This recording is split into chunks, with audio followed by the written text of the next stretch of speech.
हि कन्या परकीया एव इत्यस्य तात्पर्यं विशदयतु। परंपरा और सामाजिक चलनी रे कन्या को उपयुक्त समय रे विवाह देवा प्रथा प्रचलित।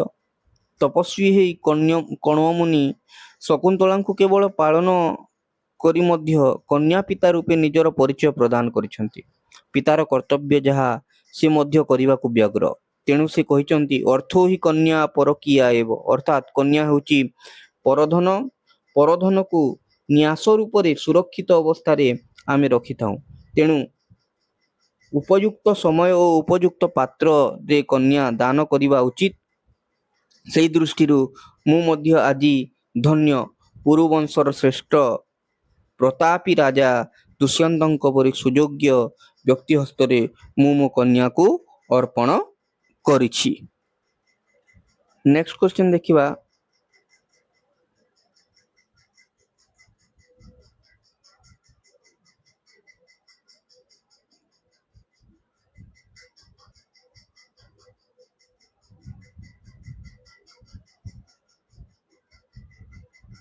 शकुंतलायाः विदाय काले काश्यपस्य का अवस्था जाता।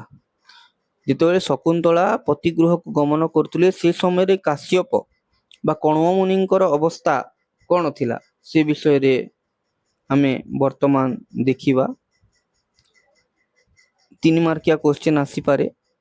दुष्यंतଙ୍କ सह शकुंतलाଙ୍କର गांधर्व रीति रे विवाह कार्य समापन होईछि। वर्तमान शकुंतला तार पतिगृह को जीवा पाई शकुंतलांकर पतिगृह को जीवा पाई समय उपस्थित।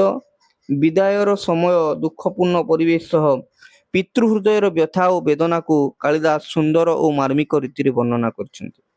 साधारणतः दुख सुख आनंद निरानंद केवल गृहस्थी बा संसारी व्यक्तिर होइथाए, किंतु मुनि ऋषि माने एथिरे विचलित हुअन्ति नाही।